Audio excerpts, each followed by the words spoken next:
नमस्कार दोस्तों, जय श्री राम। स्वागत है आप सभी का हमारे YouTube चैनल में। दोस्तों, आज की वीडियो में जो प्रसंग मैं आप सभी के लिए लेकर आई हूँ, आज का ये प्रसंग बड़ा ही दिलचस्प और बहुत ही प्रेरणादायक, साथ ही बहुत ही भाव विभोर करने वाला प्रसंग है। दोस्तों, आज के इस प्रसंग को आप सभी लोग पूरा जरूर सुनिएगा। आज का प्रसंग है लक्ष्मण की मृत्यु की खबर पाते ही माता उर्मिला क्यों हंसने लगी। दोस्तों, रामायण को आज तक हमने, आपने और इस समाज ने श्री राम के दृष्टिकोण से देखा, लक्ष्मण को देखा, देवी सीता को जाना, हनुमान के भक्ति भाव को जाना, रावण के ज्ञान को पहचाना। लेकिन कभी आपने यह ध्यान नहीं दिया होगा कि रामायण में अगर कोई सबसे अधिक उपेक्षित, अनदेखा पात्र था तो वो थी लक्ष्मण की पत्नी, जनक नंदिनी सीता की अनुजा यानी कि उर्मिला। दोस्तों, जब राम और सीता वनवास को जाने लगे और बड़े आग्रह पर लक्ष्मण को भी साथ जाने की आज्ञा हुई, उसी समय उनकी पत्नी भी लक्ष्मण जी से आग्रह करने लगी, कहने लगी कि प्रभु, आप भी मुझे अपने साथ लेकर चलिए। प्रभु राम माता सीता को तो लेकर जा रहे हैं और अभी तो हमारी नई नई शादी हुई है, मैं आपके बगैर 14 साल कैसे रहूंगी। दोस्तों, वे बहुत ही मार्मिक समय था, बहुत ही दुखद घड़ी थी, जिस समय माता उर्मिला लक्ष्मण जी से ये सवाल कर रही थी और अपना प्रस्ताव लक्ष्मण जी के सामने रख रही थी। दोस्तों, लक्ष्मण जी ने यह कहकर उन्हें मना कर दिया कि अयोध्या के राज को और माताओं को उनकी आवश्यकता है। अगर आप भी हमारे साथ वनवास को चली जाएंगी तो यहाँ पर माता को कौन देखेगा, उनकी देखभाल कौन करेगा। दोस्तों, लक्ष्मण जी ने उर्मिला माता को बहुत समझाया और बहुत सारी समस्याएं बताई कि आपके जाने से यहाँ समस्याएं खड़ी हो जाएंगी और मैं नहीं चाहता कि भैया भाभी उधर वन में रहें, मैं उनकी सेवा करूं और तुम मेरे साथ चलो तो उनकी सेवा में कोई विघ्न उत्पन्न हो, इसलिए तुम यहीं रहो और माताओं की सेवा करो, क्योंकि माताओं को इस समय तुम्हारी बहुत ही आवश्यकता है। दोस्तों, उर्मिला के उस नवयौवन कंधों पर इतना बड़ा दायित्व डालकर लक्ष्मण जी चले गए।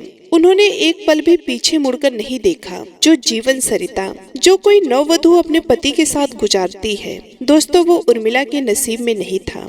उर्मिला के उस नवयुवन कंधों पर इतना बड़ा दायित्व डालकर लक्ष्मण जी प्रभु श्री राम और माता सीता के साथ चले गए। उन्होंने माता उर्मिला के बारे में एक बार भी नहीं सोचा कि आखिर मेरे जाने के बाद इनका क्या होगा, क्योंकि अभी अभी तो हमारी शादी हुई है। मेरे चले जाने से इनको क्या क्या करना पड़ेगा और क्या क्या सहना पड़ेगा।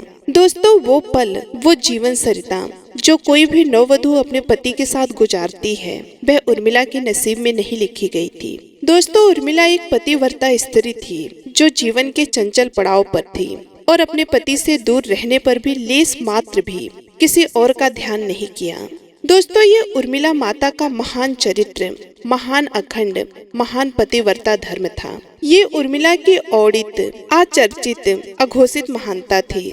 दोस्तों, उर्मिला के महान अखंड, महान पतिव्रत धर्म, स्नेह और त्याग की चर्चा रामायण में अपेक्षित थी, पर वह हो न सका। दोस्तों, सबसे विकट क्षणों में भी उर्मिला आंसू नहीं बहा सकी, क्योंकि उनके पति लक्ष्मण ने उनसे एक और वचन लिया था कि वे कभी भी आंसू नहीं बहाएंगी, क्योंकि अगर वो अपने दुख में दुखी रहेंगी तो परिजनों का ख्याल कौन रखेगा। दोस्तों, यह कोई कल्पना भी नहीं कर सकता कि अपने पति को 14 वर्षों के लिए अपने से दूर जाने देना और उसकी विदाई पर आंसू भी न बहाना। आप जरा सोच कर देखिए, किसी नवविवाहिता के लिए कितना कष्टकारी हो सकता है। कितना हृदय विदारक पल था वो, जब परम पूजनीय महाराज दशरथ स्वर्ग को सिधार गए, पर वचन का सम्मान रखने के लिए उर्मिला तब भी नहीं रोई। दोस्तों, महाराज जनक अपनी पुत्री उर्मिला को मायके अर्थात मिथिला ले जाना चाहते थे, ताकि माँ और सखियों के संदिग्ध में रहकर उर्मिला का पति वियोग दुख कुछ कम हो सके। परंतु दोस्तों, उर्मिला ने मिथिला जाने से सादर इनकार कर दिया,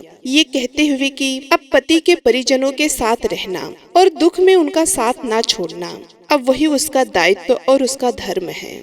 दोस्तों, लक्ष्मण, राम और सीता वन में चले जाते हैं। इधर माता उर्मिला अकेली ही अयोध्या में रह जाती हैं, अपनी तीनों माताओं के साथ। तो चलिए दोस्तों, इस प्रसंग को शुरू करते हैं। आखिर लक्ष्मण की मृत्यु की खबर पाते ही माता उर्मिला क्यों हंसने लगी। वीडियो में आगे बढ़ने से पहले आप सभी से निवेदन है, अगर आप लोग हमारे चैनल पर पहली बार आए हैं तो कृपया करके चैनल को सब्सक्राइब कर ले, क्योंकि हम रोजाना अपने चैनल पर ऐसे ही ज्ञानवर्धक मोटिवेशनल वीडियो लाते रहते हैं।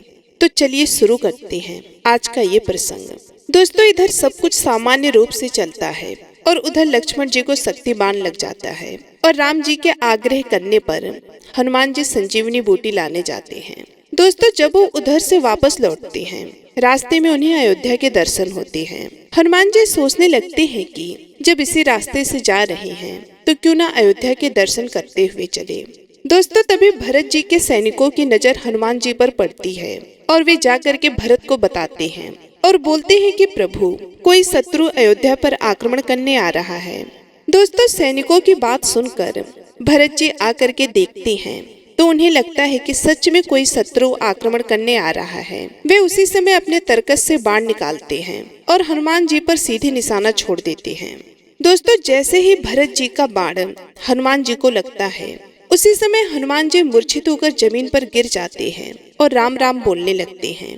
तब भरत जी दौड़ के जाते हैं और पूछते हैं कि आप कौन हो और मेरे भैया को कैसे जानते हो, मेरे भैया का नाम कैसे जानते हो, कहीं मेरे भैया पर कोई संकट तो नहीं आया है, कृपया मुझे बतलाइए, मेरा मन बहुत घबरा रहा है, कृपया करके बताइए आखिर आप मेरे भैया को कैसे जानते हैं, आप राम राम कह के क्यों बुला रहे हैं, कौन है आप।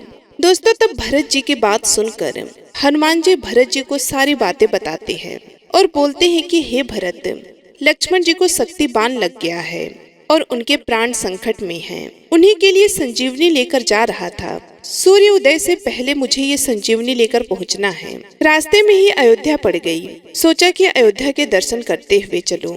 दोस्तों हनुमान जी की इस बात को सुनकर भरत जी बहुत दुखी हुए और हनुमान जी से बोले कि हे हनुमान, सूर्य उदय तब तक नहीं हो सकता जब तक आप संजीवनी लेकर वहां नहीं पहुंच जाएंगे। दोस्तों हनुमान जी और भरत की बातों को सुनकर उसी समय माता कौशल्या वहां पर आ जाती हैं और हनुमान जी से बोलती हैं कि हे हनुमान जी, जाकर राम को बोलना बगैर लक्ष्मण के वह अयोध्या में पैर भी नहीं रखेगा और ना ही मुझे अपना मुख दिखाएगा।